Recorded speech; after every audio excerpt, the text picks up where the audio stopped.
Namaskar, friends. Today we come to Aphorism 19.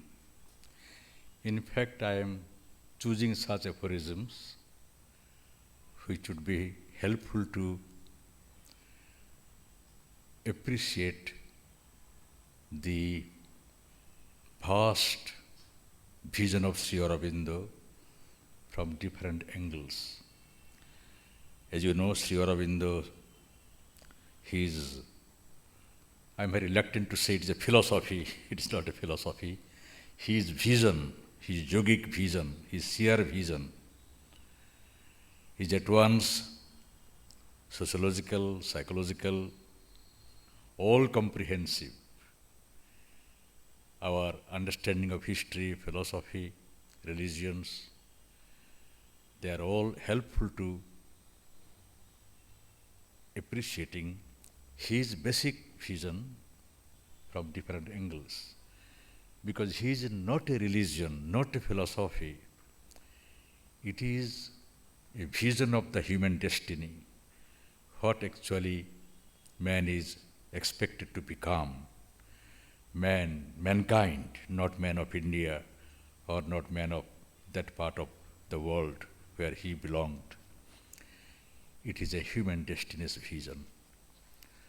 So, accordingly, we have to approach him from many angles, and that is the idea with which I am choosing those those aphorisms, which were written long before he had sat down to write his great works like Life Divine, etc.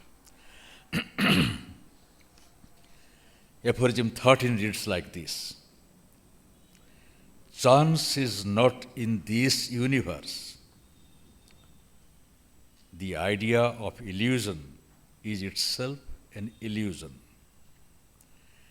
There was never illusion yet in the human mind that was not the concealing and disfigurement of a truth.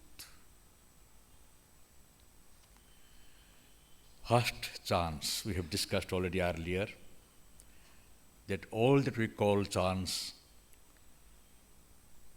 cannot be something accidental.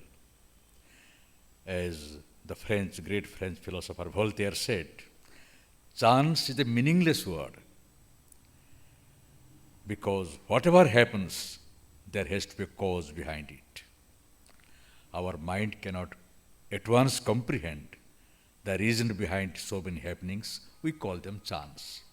But when we calmly analyze, not necessarily from the intelligence point of view, but from a very comprehensive and from deep within, we will see that all that we call chance had to happen, and there were sufficient reasons behind them. Now, what is illusion? He says next, the idea of illusion itself is illusion. There was never illusion yet in the human mind that was not the concealing and disfigurement of a truth. All that we call illusion. First, let us see what is illusion. There are few synonyms: illusion, delusion, hallucination. Let us be clear. What is delusion? Delusion is often an egoistic mood.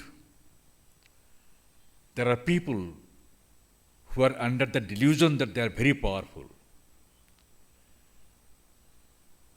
As I read somewhere many years ago, a doctor friend of not read, a doctor friend of mine, many years ago, I'm speaking of half a century ago, he went to visit mental hospital in Kanke, that is in Ranchi, that was India's premier mental hospital.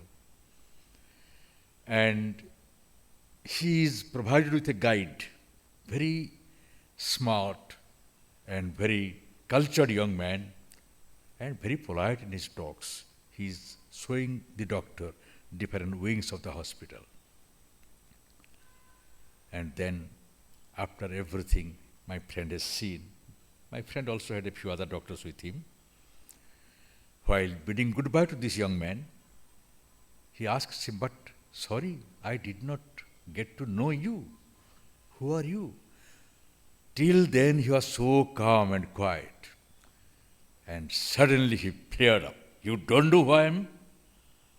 I am King George the Sixth." Now that is the delusion from which he suffered. Everything is all right, but the secret delusion suddenly bursts out. And there are so many people who are under delusions that they are very powerful. You will hear often in society, "You give me power for one day, I will set everything right." Hundreds of forces are at work in this world. No individual, however powerful he can be, set things right like that. But delusion is like that. Then there is hallucination.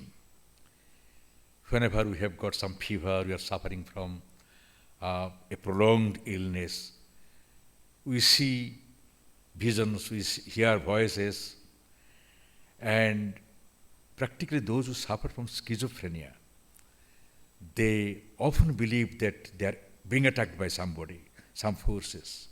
People are speaking against them. These are all hallucinations. But illusion is something very common. And what is illusion? There are several kinds of illusions. First, very ordinary, usual illusions. For example,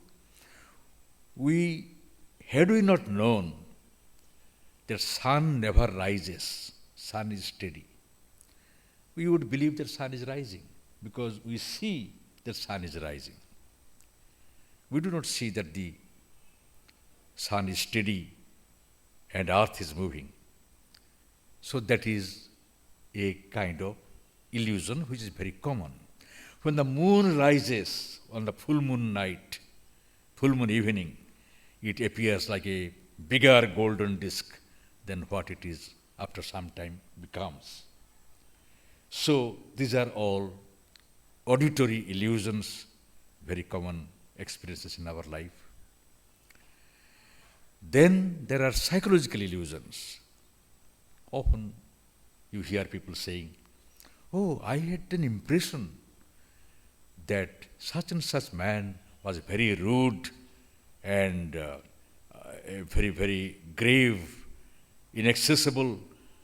But when I came to know him, I found him, there is a milk of human kindness flowing within his heart. He is such a good man. I was under the illusion that he is really a very rough person."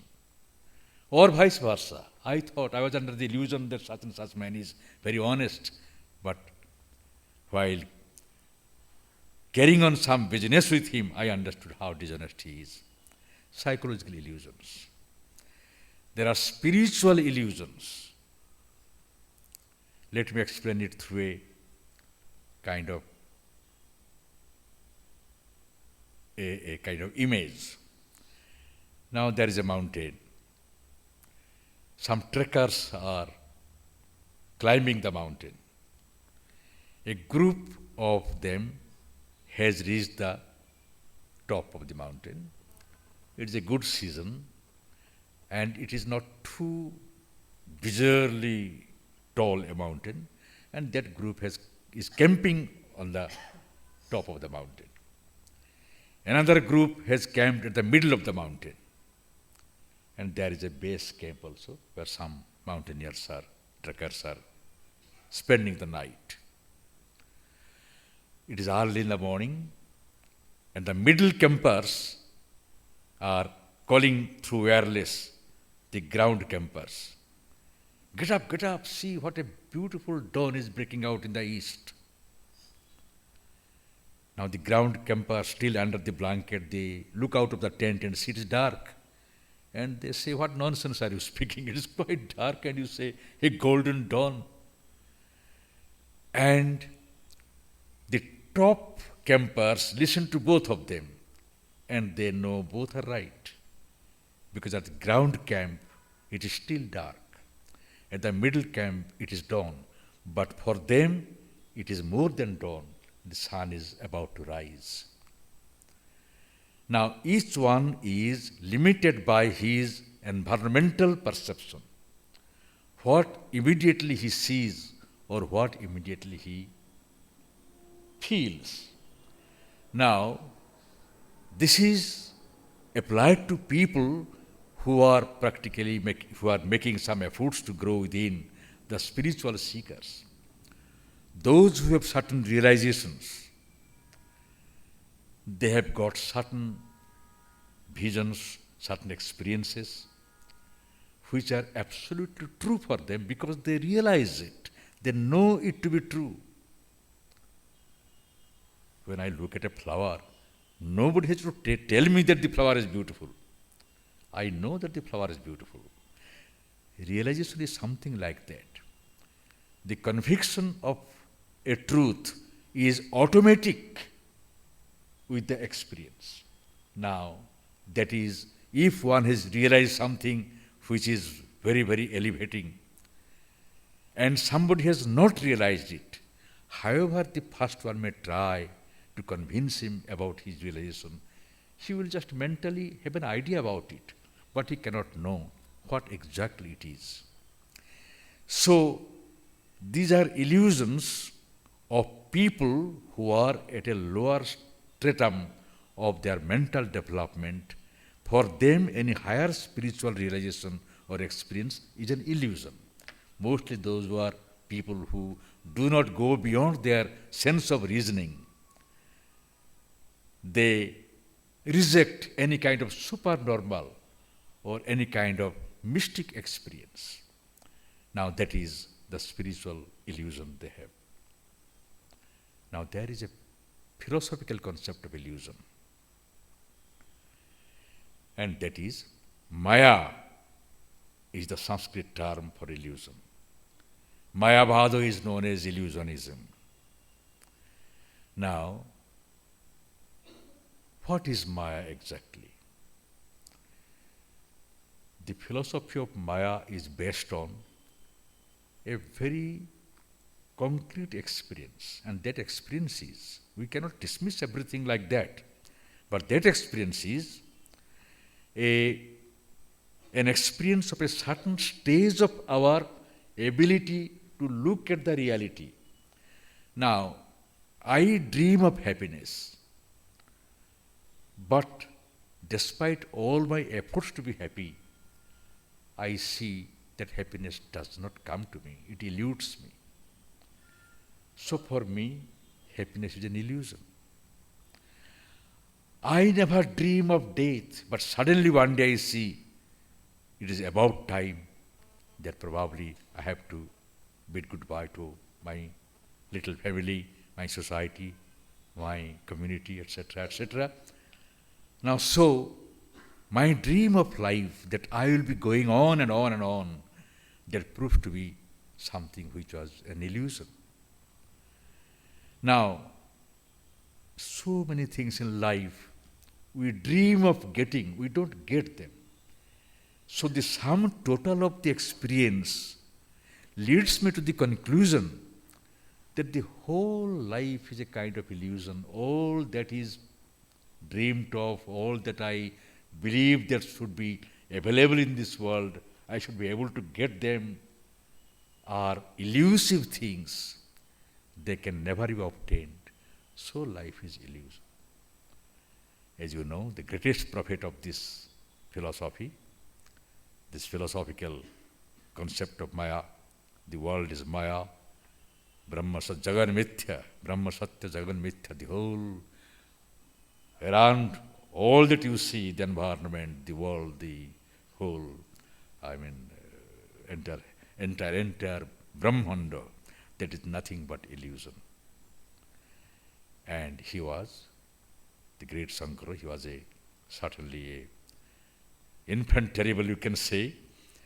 At a very young age, he practically defeated through his sharp-witted arguments all the great scholars of his time, and established 4 monasteries to preach his Mayavada in 4 corners of India. One at the eastern end, Puri, Jagannath Puri. One is the western end, Dwaraka. One in south, Sringeri, and one in Badrikashram. Of course, it's Joshimot. It's conducted from Joshimot, but in Badrikashram, original Badrikashram. So, and centuries have passed, but the impact of Shankara, consciously or subconsciously, is deeply rooted in the Indian consciousness, mass consciousness. Very difficult to get rid of it. Despite the great scripture Gita telling us very forcefully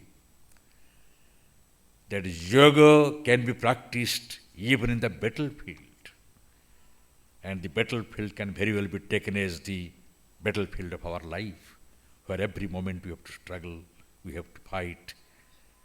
But in spite of even those who believe in the Gita, still the impact of this Mayavada has sunk deep into their psyche. It requires a tremendous self-analysis to get rid of this.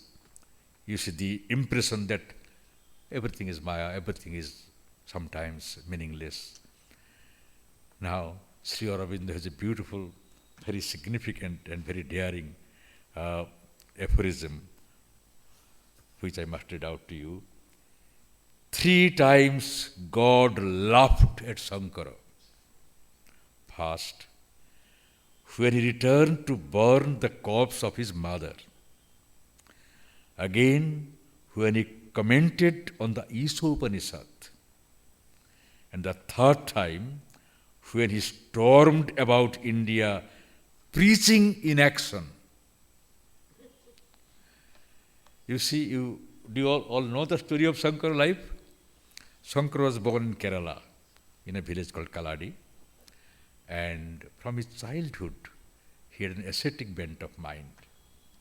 And he wanted to break away from his village and become the disciple of a sannyasi and to lead the life of a complete ascetic. But he had only one person dear to him, his own mother, and father was no longer there, nobody else was there. But the mother would not leave him. One day, the child is taking bath in the river, and mother is standing on the bank. He always supervises the child taking bath. Suddenly, a crocodile catches one of the legs of the boy, Shankara. And Shankara looks at the mother and says, "Decide, mother, either you dedicate me to the quest for truth, or the crocodile is going to take me away."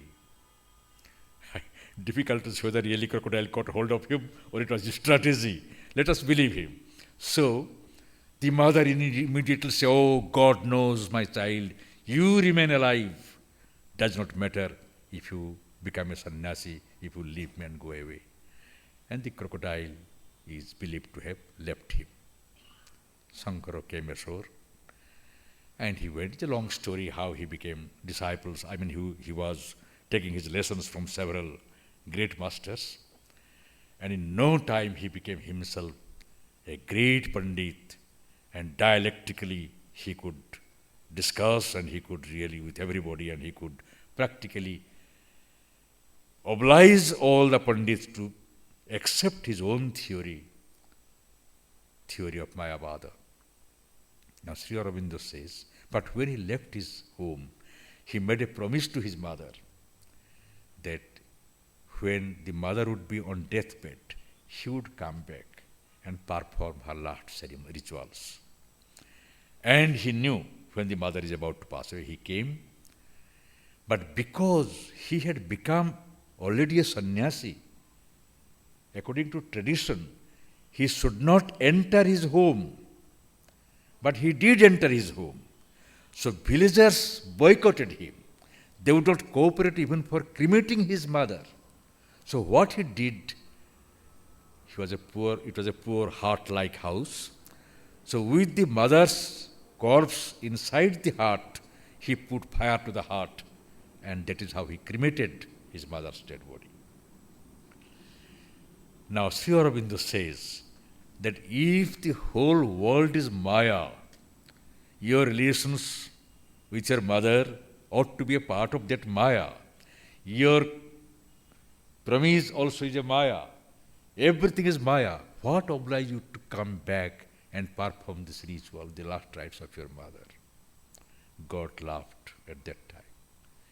Upanishad, if you read Upanishad original, and if you read Shankara's commentary, you will find out yourself that how the great mind of Shankara has tried to manipulate meanings or try to make some interpretations which fits his philosophy, but which is not the essential teaching of Upanishad. You see, Upanishads never reject life. Vedas never rejected life. In Veda, as many times as heaven is spoken of, so many times also the earth is spoken of. They are not life-rejecting philosophies. They are life-asserting philosophies. But in order to justify his own theory, Shankara sometimes gives interpretations which are not correct. God laughed second time when Shankara gave the interpretation of the Upanishads. Third time, he is preaching in action. Because for whom should you act? The whole world, life is illusion. Action itself has no meaning. Yet, he is the most active person of his time, storming from one end of India to the other end and preaching his philosophy. You are preaching your philosophy to illusions. If all the human beings are illusory entities, you are trying to tell illusion that you are illusion. Is it something contradictory, something paradoxical? So the third time, God laughed. Now, as we know, that undoubtedly we live under a lot of illusions. But these illusions are not actually self-existent falsehoods, that distortion of certain truths. All illusions are distortions, wrong interpretations, wrong evaluations by our ignorance of something, certain things which are true at its own level. Let me give one example. You know, there are people who are fond of accumulating money. In psychology, it is called acquisitiveness. No logic. They have so much money already that even if they are to spend $1 million a week for themselves, they cannot exhaust their own wealth. Yet, till the last moment of their life, they will still be going on accumulating. Psychology says it is a mental disease, acquisitiveness. But what is the truth behind it? Every human weakness, every human stupidity is a distant projection of some truth. What is the truth behind this kind of psychological element? The truth is this: money becomes for me the means of my freedom. God is all free. Total freedom belongs to God. I am a distant projection of God. His quality of freedom through ignorance means to me money, because more money I have, I am free to do whatever I like. I am free to spend my summer in Switzerland. I am free to spend my winter in South Africa. I am free to go here, go there, eat this, eat that, big such a palatial house, own so many cars, whether I need them or not, whether I have the capacity to use 5 cars at the same time or not, I must have them. I must have the freedom to be what I am. But in this way, ultimate satisfaction never comes. But that is a different thing. By the time one realizes, if at all one realizes, it is too late. So I hope I have been able to explain how every human weakness is a distortion of some truth because we live in a sphere of ignorance. Now, so this we can call a transitory Maya. But the moment I realize that happiness which I am seeking, that is not a false premise, that is not an illusion, only I have to seek it through a different strategy, not through the satisfaction of my desires, because there is nothing in the realm of desires which can bring ultimate satisfaction.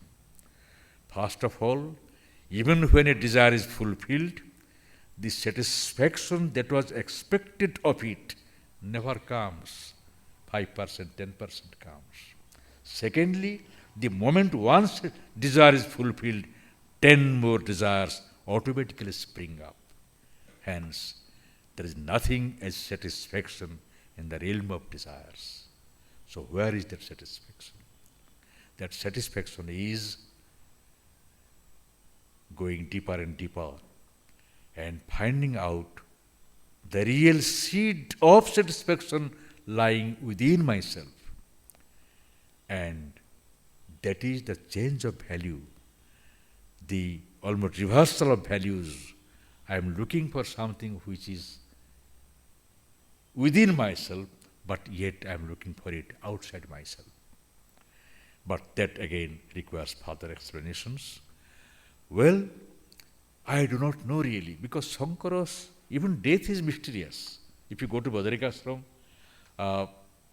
just a few years, I have forgotten, 500 or 1,000 years, or 2,000 years behind the great Kedarnath temple, not Badarikashram, Kedarnath temple, there is a place, there is a samadhi, which is believed to be Sankara's samadhi. He expired there. But many of his disciples don't accept it. So really, how much he believed in his own doctrine? Difficult to say, because according to his own doctrine, Murti Puja, adoration, worship of idols, images, is not necessary. Because they are also Maya. They are also illusions. Yet, when he visited Badrikashram and Badri Vishnu's temple had, because of landslide, destroyed, and the deity was missing, he searched for it. And under the waters of that particular stream of the Ganges, the Ganga, transparent water, he could see the deity. And with him a few disciples were there.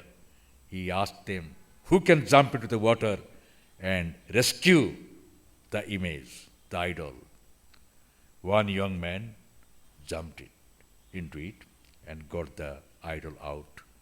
So he was a Nambudiri Brahmin, a Brahmin of his own community from Kerala. And Sankara asked him to take charge of the idol and to go on worshipping it. And till today, we do not know Sankara's exact dispute about his own date of birth.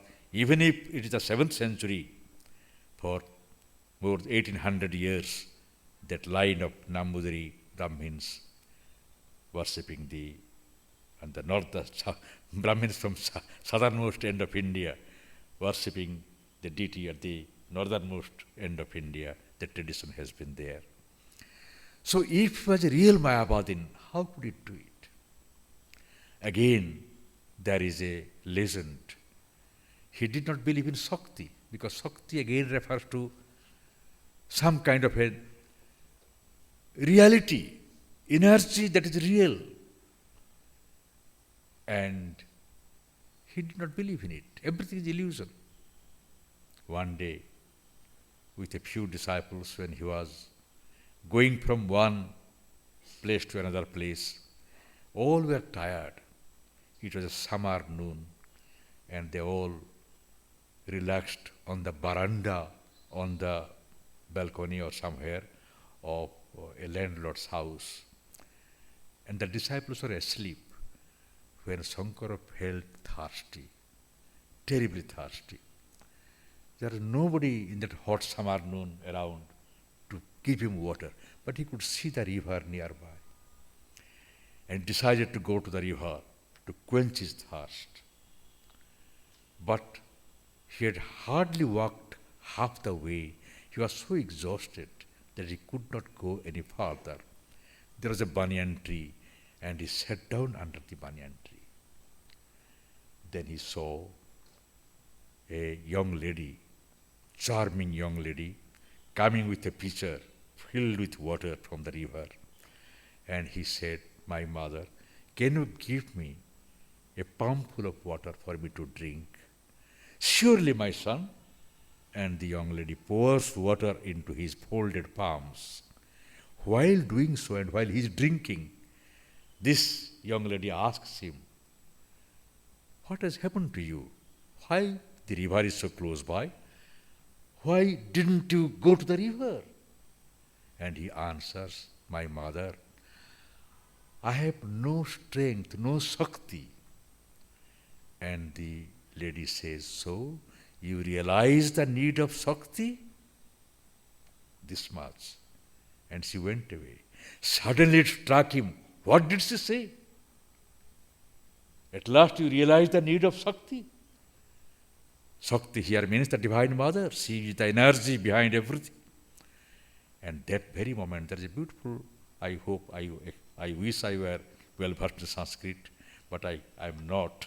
And that beautiful poem in praise of the Shakti as the mother says that, "Well, I have been a fool all these years to disown you or to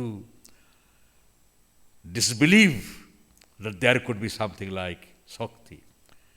Pardon me. All these words I have uttered till today, it appears to me to be meaningless. But with your grace, all my mumblings, you turn them into my prayers for you. All the road I have walked over the years, you accept them as my travel to reach you. All the nights I have slept, you accept them as my meditation and trance, thinking of you, meditating upon you, O Divine Mother." That is the theme of that beautiful poem. Now, coming back to our original proposition, that this world is not illusion, though filled with illusory values. A tremendous ignorance surrounds us and envelops us. But there is at the core of everything, the creation, there is a truth. It is a hidden divinity. We have to discover the hidden divinity. That is life's struggle. That is our aspiration.